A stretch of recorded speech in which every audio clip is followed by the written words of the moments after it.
Hello, everybody. Welcome back to Game Day Squads Aussie Rules live show. We are here to talk about the round that is about to start. Well, not really. Starting on Friday with the Swans and Collingwood, but the round, the team lists have just come out. We're here to deep dive into the players that you should start, you should avoid, ones to watch, and help you try to build the winning squad. I'm joined by my good friend and co-host in Callum, mate.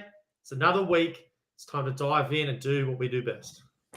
Yeah, I know you said we're looking at the round ahead, but I want to talk about the round that was because this is the first time you've had to publicly front up to your little Swans incident that happened on Saturday night, which you continue to I have no recollection. acknowledge.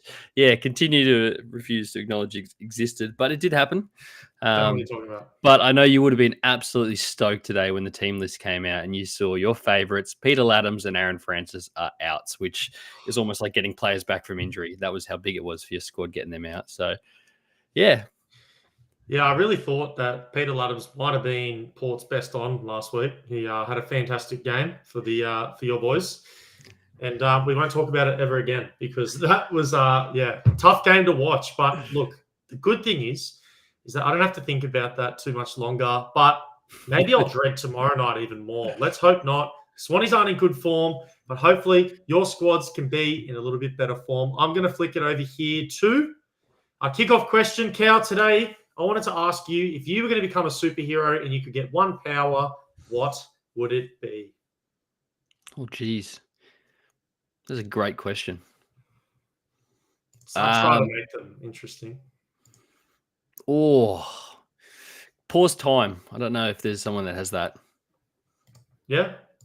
100%. Just get a bunch of stuff done, sit down. There's so many things that I wish I could do. I haven't even played the new Madden college football game.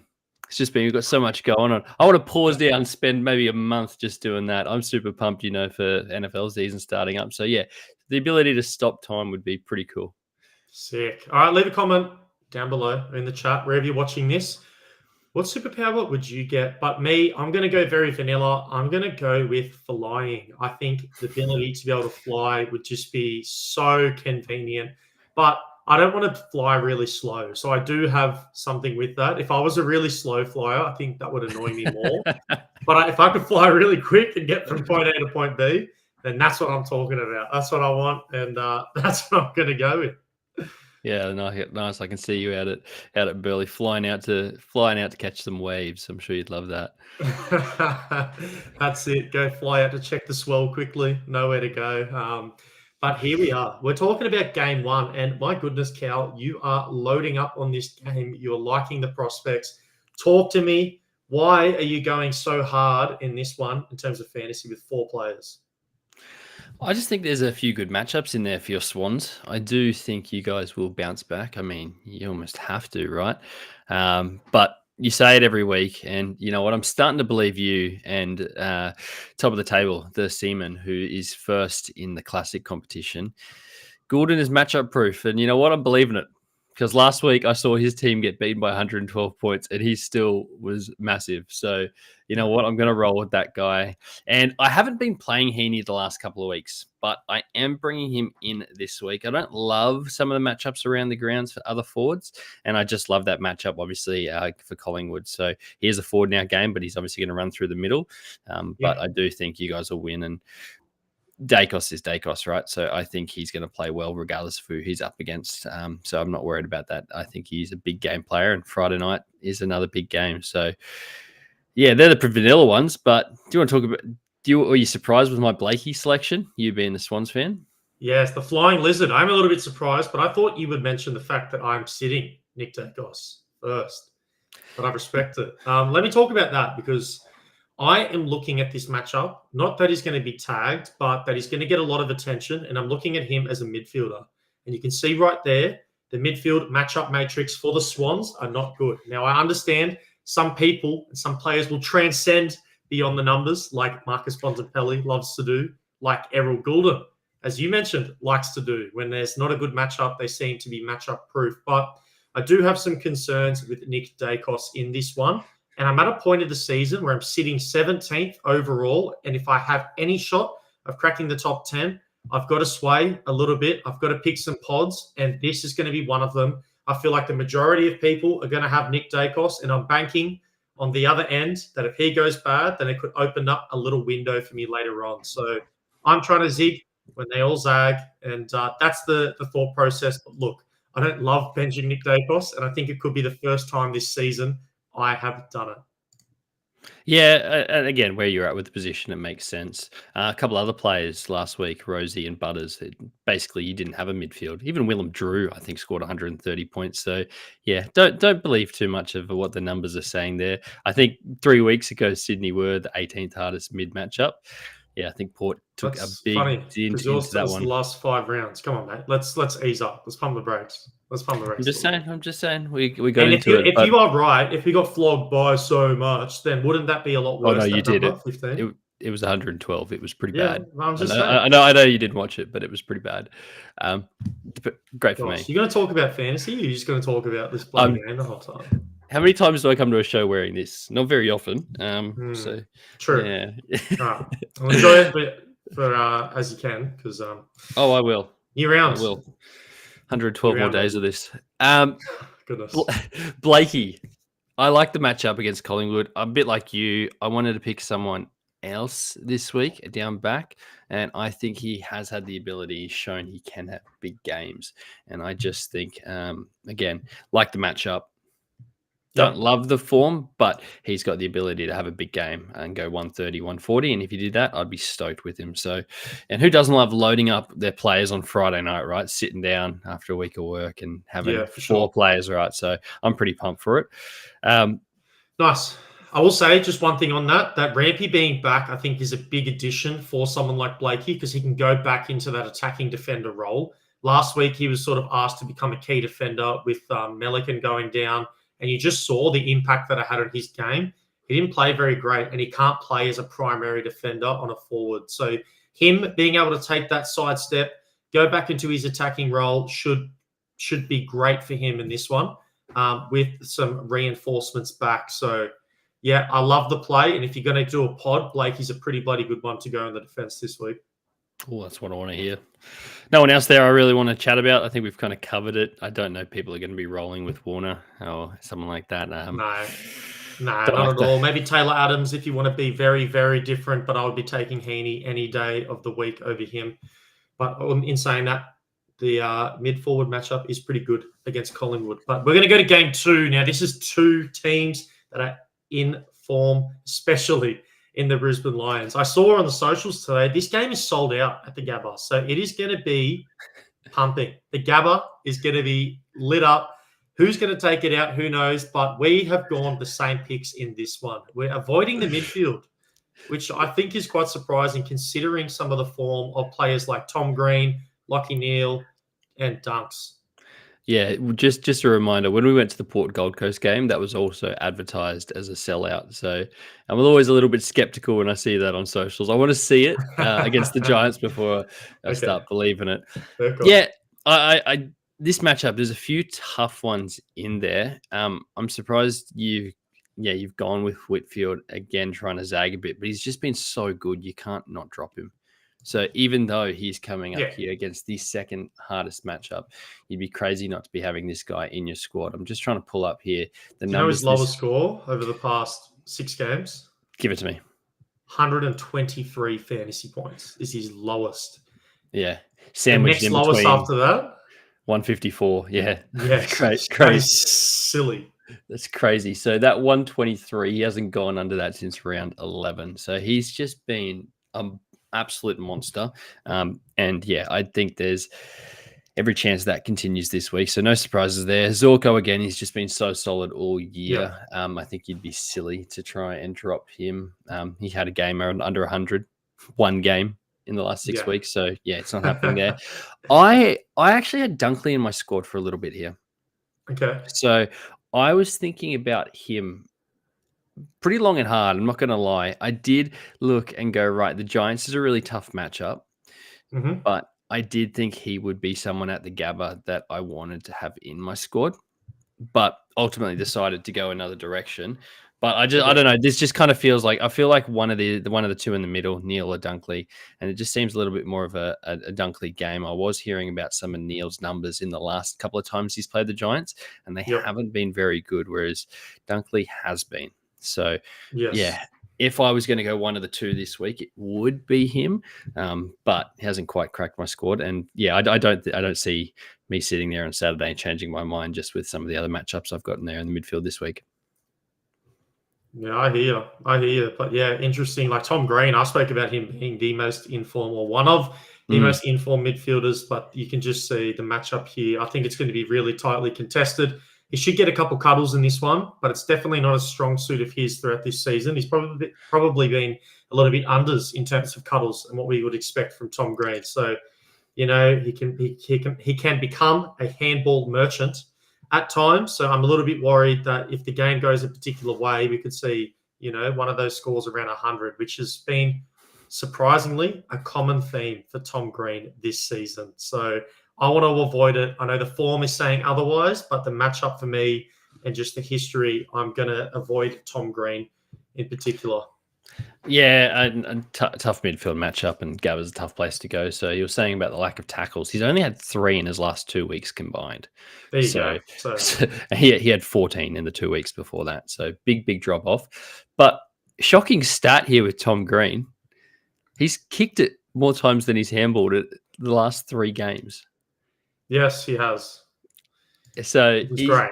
Great news. He's finally, the fantasy community is finally getting into his ear, and he has had a bit of an upturn in scores over the last couple of months. But yeah, still nowhere near where we thought we'd be. And I'm shocked that there is not a Tom Green All-Star card floating around for this season, because I thought he'd be an absolute lock. So yeah, bit of a shame. Fair call. Mate, I want to pull up this. We didn't acknowledge this before, but Finn McGuinness had the ability to consistently choose a 6 forward that scores well. That's a goodie. Nice. I like that. And for anyone who doesn't know what we're talking about, we asked, what superpower would you want? If you could pick any, feel free to leave a little comment as we go along here, and we'll go through them. Cal said freeze time. I said flying. What do you think? Other than this game, I had a big note that I wanted to go through. And I don't know if I'll ever make this statement again, but with Kieran Briggs out, is this a big O game? No. Do we look for the big O if the Gabba's sold out to step up and to stream him into our squads? Under no circumstances should you be looking for the big O this week. Okay. I actually think question. That's asked. I'm a bit biased. My 2 ruckmen this week are the 2 players I've put the most salary cap into, I believe. Yes. So I actually think those 2 are going to have a huge game. So I love those 2 matchups. That's why I'm not doing it. I wouldn't even be able to tell you what the big O is averaging. Have a guess. Do you know off the top of your head? I would say 104 fantasy points if I had to guess. 94. So not outrageous, but yeah, scores of 62 and 82 are not going to make you play the big O in the last 2 weeks. He's very good at stopping ruckman. We've learnt that, but no, he's not the ruckman you want to be playing in your squad. So no, do not even put that out there into the universe. Fair enough. Yeah, well, Briggsy out, so definitely don't think about streaming him as a pod for the ruck this week. But yeah, I'm actually a little surprised there wasn't more players on both of our teams or squads out in this one. Tough. You know what? Yeah. I hear you. And I agree. Yeah, tough matchups. But yeah, should be a good game. Should be a sneaky good game. Mate, let's get into the next one. Now, here is, of course. Of course you have. Does anyone that's watching this have a friend that just copies you? You jump, they'll jump. You stay, they'll stay. Hang on.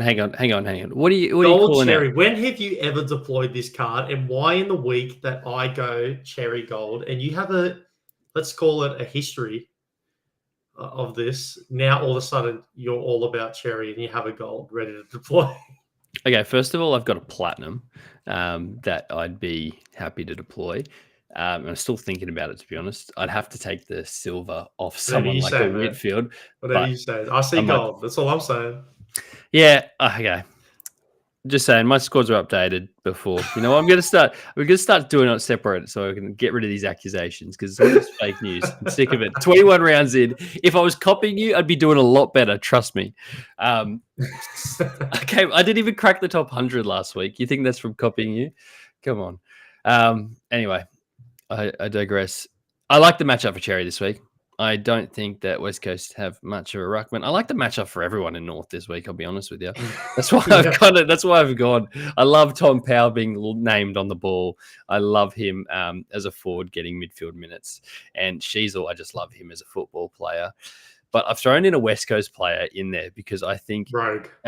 There's still North Melbourne, so there's still the chance that West Coast can beat them, and I think Waterman would be the guy there. So we were talking about, hey, how do we choose that sixth forward? Well, Finn McGuinness, if you do develop that ability before Saturday's game, let me know how Waterman goes, because I think he could be in line for a 4-goal game. And then from there, it's just, does he get busy elsewhere? Does he get into that 120, 130 range, which I'd love to see from him. So that's the bit of extra spice. But yeah, do you want to tell me any extra reasons why you think it's a Cherry week? Just ruck matchup just seems like it's been the best all season, and Cherry's just the most informed ruckman in the competition. So you put those two things together and it just screams load up on Cherry for this round. So that's exactly why I'm going him. I don't think you overthink this one. Let the numbers do the thinking for you and just stick him into your squad. Sheasel, looking at him as a midfielder, he's spending a lot more time in the mids. The third best matchup for them over the past 5 rounds. So, of course, you've got your all-star. I'm going my silver, got plenty of faith. And Tommy Powell got his role back. Now, this is a player that at the start of the season we thought would be a lock for a forward. Lost his midfield role, started getting some less minutes, some less CBAs, but now he's back in. And it's at a really good time for me, I must say, because I've been struggling a little bit with some of the forwards to pick. And I went a little bit left field with one later on. But Tom Powell was one of those forwards I identified early this round and with this matchup and said, absolutely. So that's my thought process on that. And I nearly put LDU into my starting squad. I was pretty bloody close to doing it. And I just edged out because I like someone else better. But it would have been my first time chucking Davies Uniacke in my squad for the season. And I was very close to doing that. Oh, well, I know someone has a prize card LDU. I think they picked them up last year. This is the round. I'm forgetting the coach off my top of my head. I think they picked him up as a final selection last year. So like pick 22 or something like that. I think they were North Homer. So they went, I want that LDU card. This is the week. I hope I see that card played. But yeah, you're right about Tom Powell. He's averaging 135 over his last 2 rounds. In this role, when he plays it in the midfield, he's just dominant. He showed that at the start of the year. So yeah, keep playing him if he's going to keep playing that role. Can I be honest with you? I had another player in this game, and I was devastated at 6:30 when the injury reports came through. I actually saw him. I know who it was, and do you know what my first thought? Yeah. When I saw it, I'm like, I bet you've left him in there just to see if I'd add him to my squad. Yeah, I thought you'd pick someone so rogue to see if I was just blatantly copying you, which I'm not. No. But Jaden Stevenson. Yeah. I legitimately would have started Jaden Stevenson. You still can. He was playing this round. You still can. He won't play very well. Like that defender role for him is just so good. Has he been very effective in the role? Absolutely not. Let's not look at disposal effectiveness though. Let's look at the raw numbers and kicks, handballs and marks. And he has been very, very good in that role.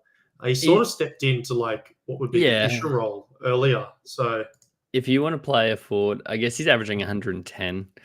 I don't know if I would have done it, but I guess we'll never know, right? I've just checked. I've got a Jaden Stevenson diamond card. So you know what? I hope he comes back healthy and dominates in that role. He'd be handy in my champion side to finish off the last few rounds here. And sadly not into finals, but maybe next year. Yeah.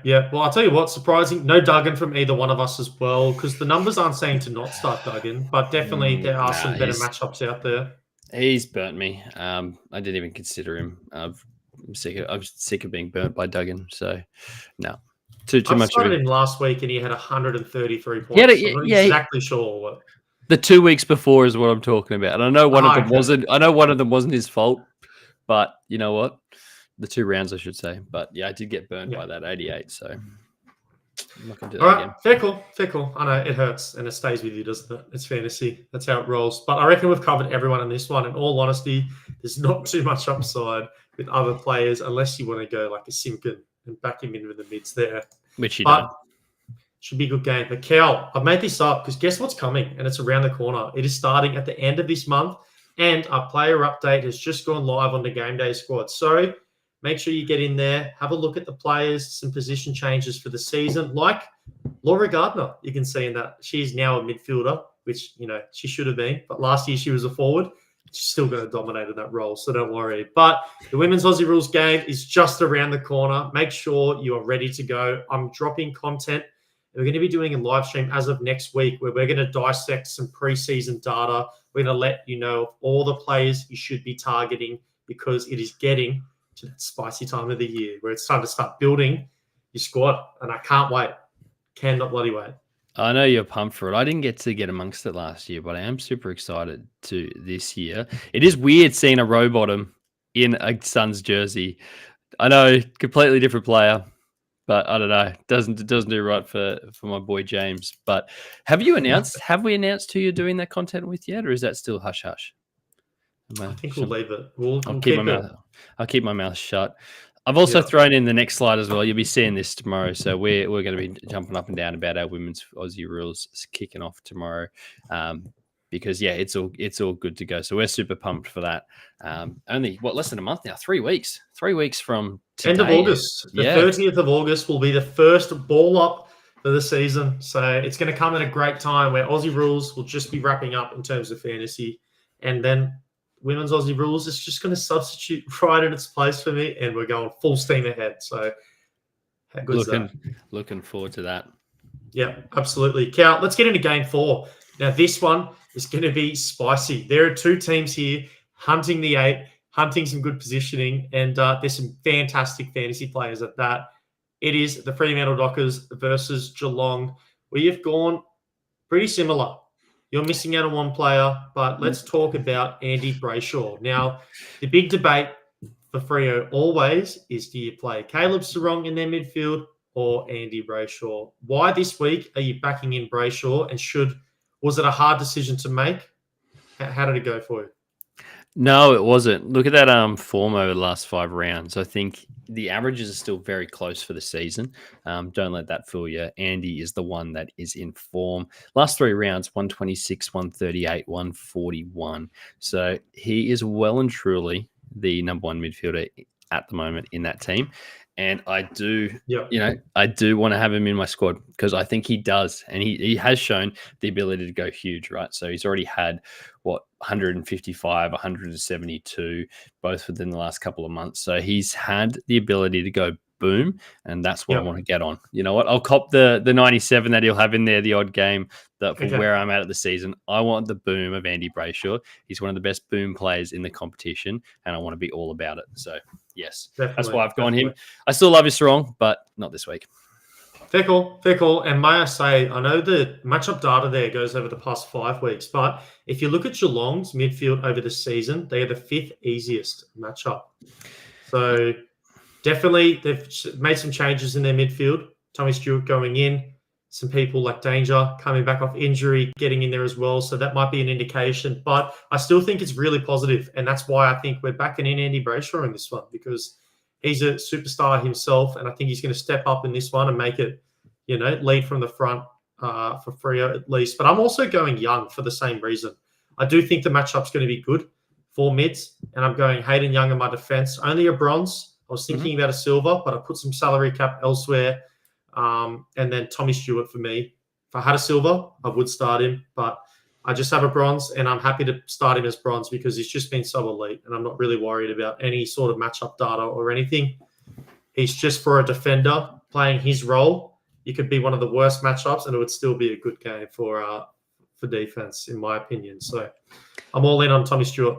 Yeah, in this current role at the moment that he's in at the moment, he is walking towards that matchup-proof line because he just has been so good. So if I had a silver, I think definitely an interesting conversation. I've got the silver on someone beside him that we haven't covered yet. I'd probably flick it over to him because, like you said, the last 4 rounds, 123, 153, 150, 135, which is I just awesome. think it's been actually a genius move from Geelong to put him in the centre bounce, but then to drop him straight back into that intercepting role. So I don't think teams have quite worked out how to play him yet doing it, because sometimes he'll hang out a little bit longer in the midfield and then other times he'll clear straight back out. Like, he's just playing this to perfection, in my opinion. And until people work it out, I think it's just full steam ahead with Tom Stewart, and all the confidence is back for me. I'm not worried about tags, not worried about any of that. Yeah, it's crazy to think this guy went 11 games in a row where he only got 1 game over 100. Yep, and he's turned the tide like that. So, yeah, how crazy. Tactical genius Geelongs are. They've unlocked one of their best players again, and at the right time. So fantastic work. Jordan Clark, Luke Ryan, some really good defender options throughout the season. Neither of us have gone them. For me personally, I just don't know. I just can't pick between the two, and I'd rather take a higher upside play, considering my position being 17th for the season, with someone like Young who will be in the guts, than to go a Jordan Clark or a Luke Ryan in this one. So that was sort of my thought process, and gave him the start over the 3. Yeah, I did think about Luke Ryan for a little bit, but he had that good game last week, and it made me think, is he back? It did make me think, but I ultimately went another direction. But I tell you what, there's every chance he's in my squad. By you get to Sunday and we show each other our scores, there's every chance he's in there. But Clark's there's every chance any player in the competition's in your squad heading into Sunday. I'm not as bad as Kerm, but yeah, there's I'm still not sold on that defender 7 spot. So Luke Ryan, I'll have a think about it. But at this stage, no, one might not hard be enough. Not a hard no, just a soft no. A soft no. A soft no. Okay. I get it. Mate, anyone else you want to talk about in this one? Nah, we don't need to talk about anyone else. No, good. Let's do it.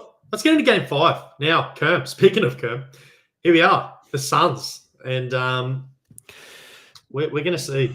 We're going to see. We went the exact same, and I honestly not surprised, because when I was having a look at the matchups here, I didn't like some things. Now, if you look at the matchup matrix that you've done, looks fantastic. But if you look at the season, it does tell a different tale. But talk to me.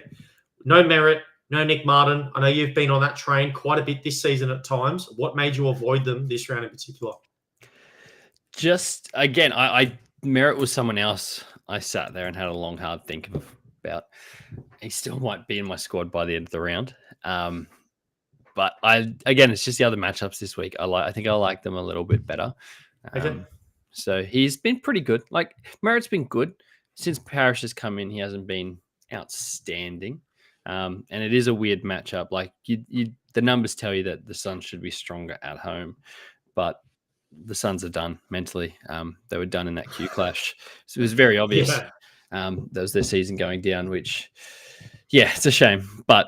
So I don't know. What do we get? And then I guess, Essendon's not the most stable team either. So I don't really want a part of it, because it's going to be a bit of an up and down game. I just want to take the 2 players I know they're going to be safe, and then watch the rest from afar. It's kind of my feeling for this round. But I wouldn't be against playing a Merritt. Must win for Essendon at that. Like, talking about just what's on the line in this one, it is a must win for the Dons, if they're going to have a chance at making finals. They're currently 2 points out of the 8. And, if some of those bottom teams like the Bulldogs and Carlton win this week and they lose, it'll be a game and a half difference. And that could be. I thought this was a Suns home game. I've looked at this away. This is at Marvel. So this is the Suns away. So it's scary hours, because you know how they play away. So it could be a little bit better. But just for some insight into what I was talking about with the mids, the Suns are actually the 3rd hardest matchup over the entire season for midfielders in fantasy. So the form would tell you that they're the 2nd easiest. But I do have some concerns, because I think it's just been a couple of tough games. Well, it depends what Suns you get, right? The Suns that are still in the chance for finals versus the Suns that are in Cancun. No, but this is when they're going to G up the most and show that they have a bit of a bit of class when it's all truly over, just to get their fans riled up and end on a high. Nah, if you think that's going to happen, you haven't been watching the Suns for the last decade. Mate, they've turned it around. I'm telling you, Noah, lead from the Big front time. in this one. Instead of hyping themselves up in the preseason and falling short, they've done exactly that for the 8th year in a row. Sorry, Kerm. Poor Suns fans. Goodness gracious. But yeah, Caldwell, this one, no brainer for me. As a forward, playing the midfield, he's just so good. And the form just screams it. 135, 82, 107, 137, 150, 164.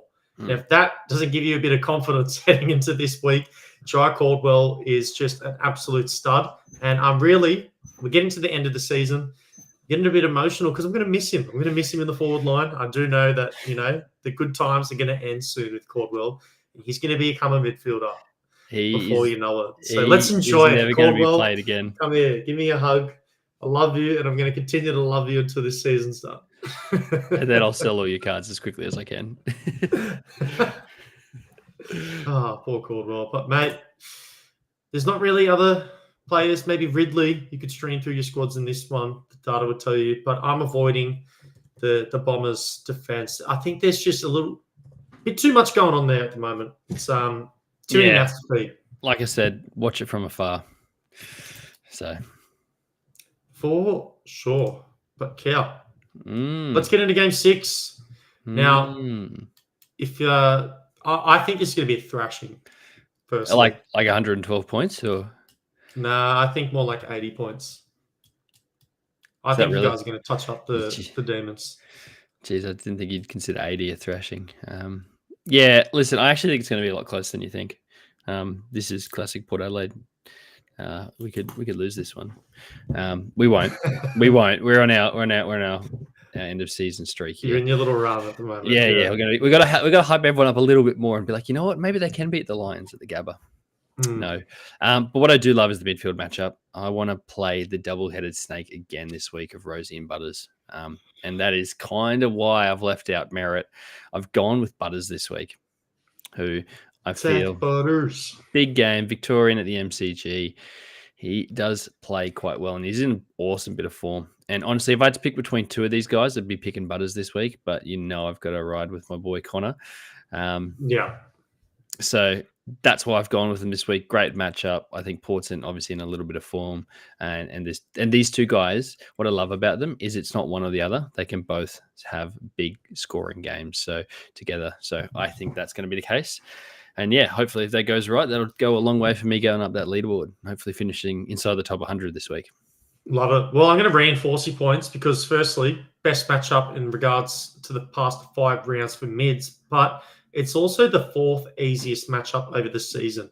So if you're sitting there thinking, is it only because Max Gawn hasn't been playing and he's now fully healthy? No. The Melbourne midfielders have been leaking points all season long, and Port Adelaide are one of the best for points for in regards to their mids. So this is just the perfect little recipe for success if you're looking at this game like that.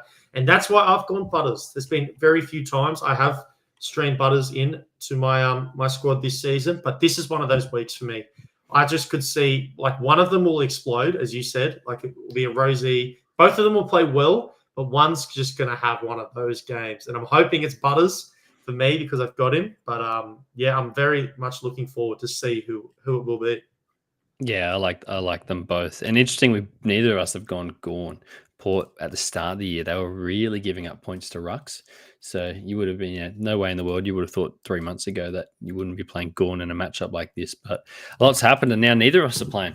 So, which means you're probably playing the same ruckman as the number 2 spot that I am. But you've gone Houston, who I saw when I was sitting there with our little intro song waiting to go live. I was reading that Houston is being linked to Melbourne. So, of all places to come up against them this week. So, I tell you what, I wouldn't mind him going. It means my Kane Farrell stock just goes up. Which I've got. I'm all about that. But What about your Logan Evans stocks? Maybe they just shoot up through the roof as I can't get my well. hands on Logan Evans cards. He's too popular. But Houston, you've gone with him this week. I see why you've gone with him because of the form last week. He was awesome, but the matchup says don't play him. So what's he thinking there? Well, season, it's the 5th best. So, matchup over the past 5 rounds doesn't, I think, paint the entire picture. Is it a consideration? 100%, because it is going to indicate, how it's going to look. But I'm not too worried. Dan Houston, for me, though, is a little bit of a risk play because he's one of those players that is going to score me 130, 140, or he's going to score me around 90, 80 fantasy points. And again, I'm boom and bust. This is one of the boom and bust players, and he's one of the best at that because he really can boom when he's on, and I'm hoping it's one of those days. So a bit of a risk play, in all honesty, because, if you look at the form and you look at the recent form in terms of Melbourne's matchups for defenders, but I need to have a bit of confidence going in. I need to take some risky plays, and this is one that I'm feeling a little bit better about than others. Yeah, fair. No one else really I want to talk about in this game. No, let's get on to Game 7, and this is the Dylan Moore show, apparently. Yeah, no surprise. Some green matchups there, but we're not looking at one of the green matchups. We're looking at that forward matchup for Carlton. Yeah, I think Dylan Moore is almost matchup proof at the moment. Just the way he is playing, he's just slotted in there no matter who he's coming up against. But I just hated the matchup for the Carlton big boys that we normally think about in Walsh and Cripps and those sort of guys. So yeah, there's a bunch of players in there, even Sicily and stuff as well, that we've had it in our squads at different points of the year. But unless you're looking for a real pod, or you're trying to be very brave, I don't know you'd be playing them with a lot of confidence. Maybe Nick Newman. He's the one that did cross my mind, and I could see Nick Newman in a few squads. But no Walsh, no Sicily, no Cripps. Yeah, very surprising. There was a part of the season when Walsh just felt like he was in your squad every single week. So Finn McGuinness has asked, does Nick Newman play golf? I'm just worried that Finn's going to go to him off the half back there. You never know. Is Finn starting? Finn get the call up. Finn, let us know. Is Newman an avoid?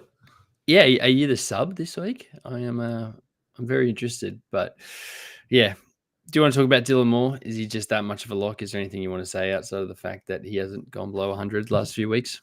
Just playing mid, and looks like he's going to be starting on ball on this one, so even better. But yeah, just matchup screams it, form screams it, and as one of those forwards that just has that high upside, can go really big. Looking at Dylan Moore, 100%. And yeah, it's funny, we haven't even backed anyone else in this one. Bit surprising in all honesty, but I can see it just form. People are fading out a little bit, like Walsh, like Cripper, because look, 120 as a mid for the past 5 rounds isn't very high for how much people have been booming in other matchups. Yeah, we've just spoken about the fact that we've left Merritt out, right? And I've left Dunkley out, and I've left a few of those other guys that potentially you have better matchups than Cripps has and Walsh have against Hawthorn. So 100%, 100%, couldn't agree more. But mate, bit of a game that I think it's going to be a bit of tension. And if you are going to put a player in, look, there's going to be some players that score well, but I'm just not confident enough to go any of them. So I'm doing, as you said, doing the vanilla pick, going Dylan Moore. But is there anyone else that you want to touch on before we flick it over into Game 8? Nah, not anyone else that we haven't covered. Awesome. And here we go. We are going to Richmond and the Saints. Now, I want to call you out on this pick because it might have only been a week ago where was it Cherry that played Richmond, and you said, why are you starting him? Nank is a very good shutdown ruckman, and then I think he went ballistic. So have you learnt your lesson there? And is this why you're all in on Big Marshall this round? Yeah, I'm all in on Big Marshall for 2 reasons. One, Nank did not shut down Cherry. Absolutely made him look second rate. And Ron Marshall there. Look at that. How can you not play? Like, I can defend myself against comments when Finn McGuinness is asking about Nick Newman. He had one good game. He scored 170. It was massive. But last few rounds before that, not so good. Ron Marshall, you can't defend not playing him. He's just in awesome form. I think he's got to be the highest averaging player over the last few rounds. Is he sneaky to actually finish the highest scoring player if he keeps this up? I know you've got all the numbers. That's what I want to know. But I've gone platinum with him this week, so this is in my mind Rowan Marshall week, and I'm actually the other one I've got there is the silver on Sinclair. I don't know how much I love that. I potentially could still roll that into the cherry. That's where I said I'd get him from the gold to the platinum. But Okay. I'm not convinced there because I also really like this defender matchup. And you clearly do because you this week have said, you know what, don't pick between Sinclair and Wangaleen Miller. Skip's going to ask you later on, who do you play? And you're going to tell him both of them. Well, you know what? If you're new around here, there's one thing that I can't do, and it's pick which Saints defender is going to play better in fantasy. So because I've gone both, my recommendation to you, bench them both. Because I'm going to fumble this bag so hard. And whenever I make a call, if it's left, it's right for them and vice versa. I just can't get it. But the numbers for me are saying, let's go. Let's get both of these guys in. They both made the all-star squad for this season for a reason, Cal. It's because they're fantastic players. I do see Sinclair with that more midfield upside, which is why I've gone the silver there, because Richmond mids do like to leak points. We'll get into that in a second with your big number 9 sitting down there. But Miller as well. The matchup is also great for defenders. I just think that the Saints are going to be on top of this one. They're going to be on their A game. They're going to be looking towards their best players to move the ball, and that's going to be in Miller and Big Sinclair. So I think that big three there that I've started, I've so much confidence in them, and I feel like they're going to walk away with like 115 plus each. And probably even bigger if they can dominate as I can predict. So we'll see how it goes. But let's talk about number 9, Jack Steele. You've gone him this week, so you're loving that midfield matchup because this is a player you've started at times this season, but I wouldn't say he has a consistent spot in your squad. So talk to me about this one. I don't know. I actually have started him. I've flirted with starting him. I've played him in my other competitions as a pod. I remember I bought the platinum of him, and maybe you got him and then subbed him out late or something. Yeah, I remember because I got the platinum for a bronze Danaher. I swapped out a bronze Danaher for a Jack Steele platinum. I was like, "You beauty! What an absolute bargain! Like, thank you for coming." Only to realize I wanted to play Joe Danaher that week against your Swans and went, geez, am I ever actually going to play this Jack Steele? I'm not going to roll out the platinum, but I do like his matchup this week against Richmond. We've seen they are the worst team in the competition, and he's been in awesome form.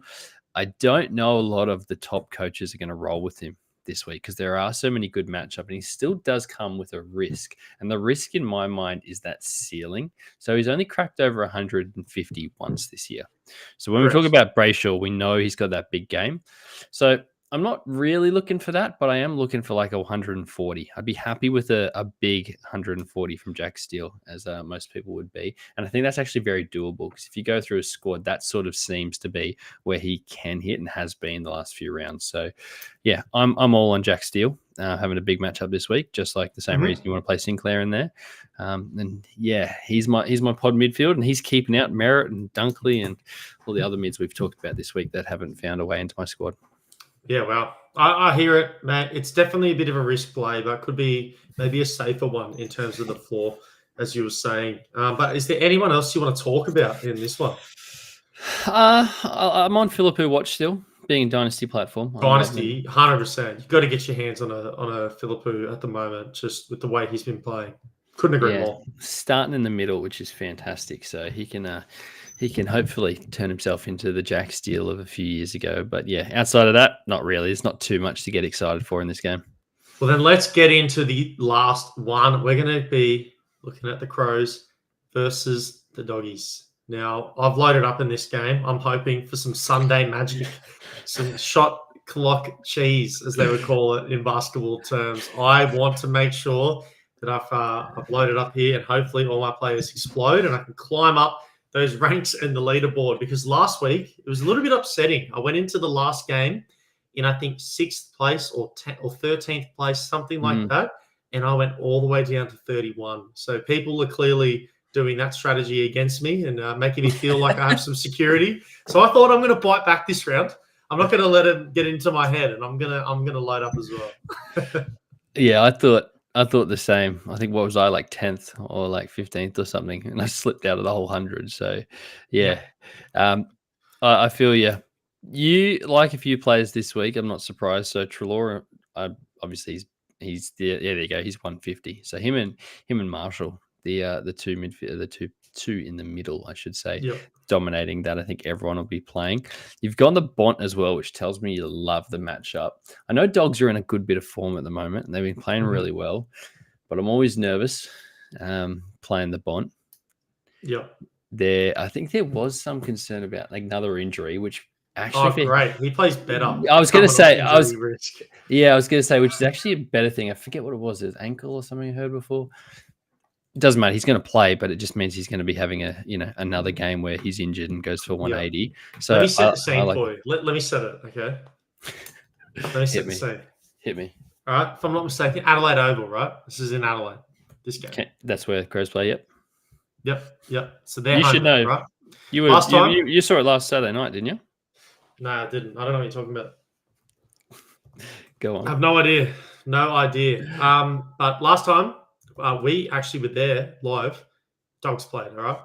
And I saw one of the single-handed greatest performances I've ever seen in my life by a player, and that was by big, bad Bont. Marcus Bontempelli loves to go to Adelaide Oval and eat. And I'm tasting a little bit of deja vu in this one, mate. You know, I've seen it before, and I'm going to see it again live Sunday night when I'm watching this game. But the midfielders for me in this one, Dawson, I just feel like I have to play him. The matchup isn't horrible, but, the Bulldogs have been known to be a bit stingier with fantasy points to other mids because their mids are so stacked. They have such a good group.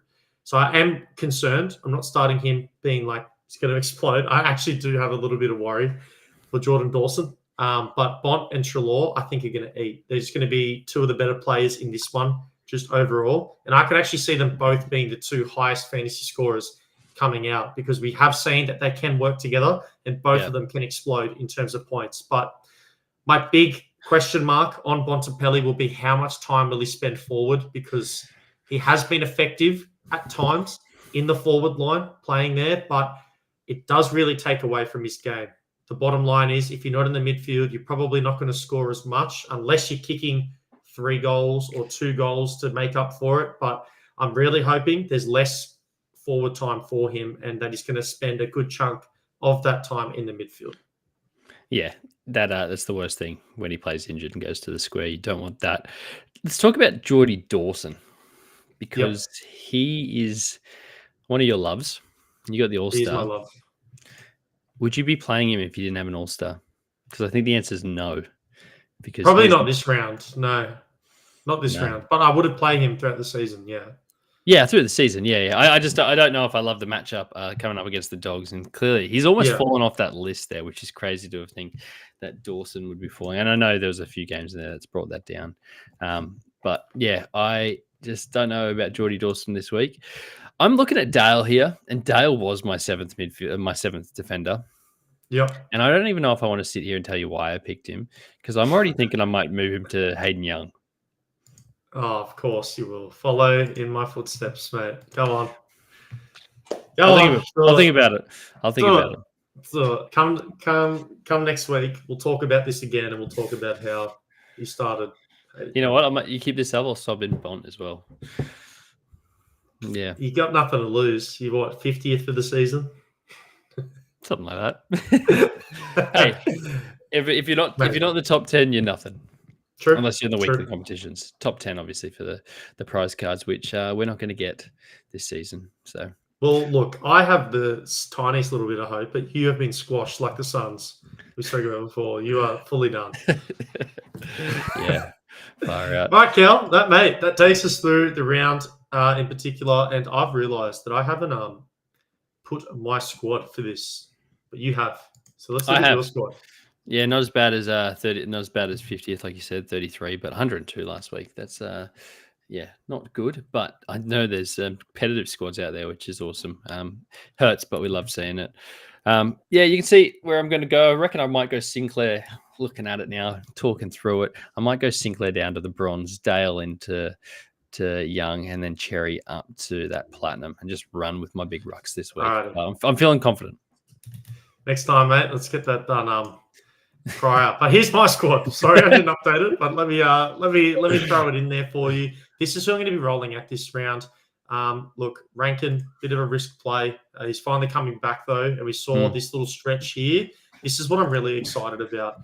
And I want to answer a question on the Discord. It was by Skip, so thank you, Skip. But you said Caldwell or Keys, and I actually have concerns for Keys' role now that Rankin is back, because I know they like to play him more as a forward when both of them are playing. So I think it's now time to avoid Benny Keys in terms of fantasy. It's a very high-risk play if you are going to do it. And I would definitely be backing in Caldwell just based off form and everything else that we spoke about when talking about that game in particular. Yeah, and don't read into the lineups, because you're not going to see anything. Ben Keys was on the wing. I did look at that one as well. I think he's on the wing nearly every week. And then so it's impossible. It's impossible. But I do agree with you there. All right, we're going to open some All-Star packs. I think we are, mate. Let's open All-Star packs. And, mate, these are just so what it is, if you don't know, these are the best fantasy performers in their positions for the season. So we called it a little bit early for this one, but we're confident that these are the best of the best. Nick Martin cracked in for the mids this year, Myers for the forwards, and there are plenty of others. If you do want to check out the full list, I would highly recommend. It is on we've put it out on all of our socials. Check Game Day Squad, and you can see all of the best players. But Cal, we are going to open a pack and see if we can get a little bit lucky here. Yeah, I can't wait. They give you a slightly higher multiplier if you don't know, for a lower salary cost. We have the squad here. Oh, we do. You do. So they are worth in there. They give you a little bit of advantage. Nothing crazy, but so we've got our defenders also, at the top. Yeah, ruck, midfielders, all of our forwards. So check them out. All there. These are all the players. If you are lucky enough to get an All-Star, these are the ones right here. Well, starting with lucky, let's go, because I've got my screen shared up. But I think you just got to flick that over. All good to go. Quick refresh. Common All-Stars here. We'll let you go first this week.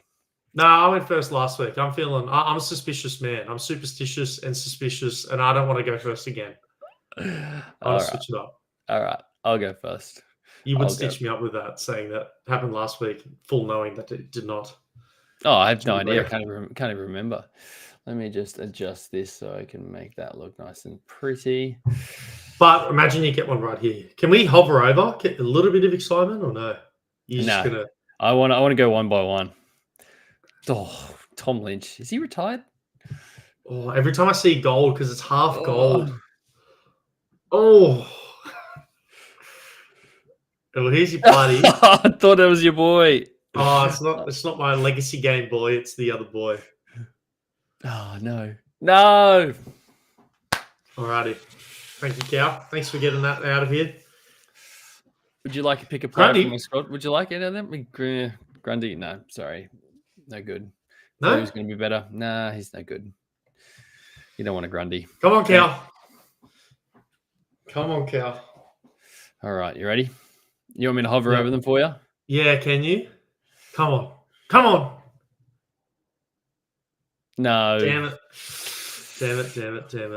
Duggan, I know you love him. Cunningham, your boy. Perkins, new for the future. Oh, maybe you'll be playing Steel. Nah, but I'll take it. Absolutely. Not what you want when you're opening All-Star packs. You want All-Stars in them. They're hard to get, but yeah. Fantastic pack, nonetheless. I can't lie. Some good players in there. How good's that? Yeah. I want one but of them. These are the players we wanted. You do have a chance to get them. Of course, it is not guaranteed, though. If you are going to get a pack, there's a chance that you can pull one of these legends, one of these amazing players for the 2024 season. Some of the best. So absolutely cards you want. Cal, I might ask you, if you could pick one, who are you going with? I know I asked you last week. Nick Dacos. Dacos? Yeah. Okay. Yeah. I just love my shoes. I'm thinking about for the next 10 years. If I can get Dacos in there, done, Yeah. sorted. I'd be playing him I reckon I'd be playing that in my at least my challenger squad every single week. Love it. Love it. Yeah. What about you? I'm this boy right here. I know I've already got one, but just to get the updated version, it made me so happy. He makes me so happy, Errol Goulden, and he's just the best player in the competition, in my opinion. A little bit of bias. I see it out of one eye, that Swan's eye, but he definitely has the numbers to back it up. So yeah, you just got to look at last weekend. He was terrific. he was fantastic, mate. Next show, next Thursday, same time, same place. We're going to be here chopping it up for you, and maybe we'll pull an all-star next round. Maybe. Hopefully, between now and then, we can sit down over the weekend and pull a few. But if not, we'll be there. Looking forward to it. And I'm feeling good about this round. I'm feeling sneaky good about this round. So, haven't had a good feeling the last few weeks. This week, I'm feeling like the mojo's back. The mojo's back. I'm calling no less than 18th. Alrighty. Well, good luck to you, sir. And we'll regroup next week, and we'll see how we both went. Because, hopefully I went a little bit better. But, guys, are you ready for this round? I'm ready. Cal's ready. I know that. And, of course, if you are interested in the women's Aussie rules game content and live stream, we're going to be breaking down some data. It's going to be a must-watch if you're going to want to tackle the season head-on and know the players to pick up now in anticipation for the season start, which is only 3 weeks away. So make sure, sub to the socials that you're watching on right now, sub to the YouTube, get in the Discord if you have any further questions about Game Day Squad. I'm there, Game Day Tom, and we'll catch all your legends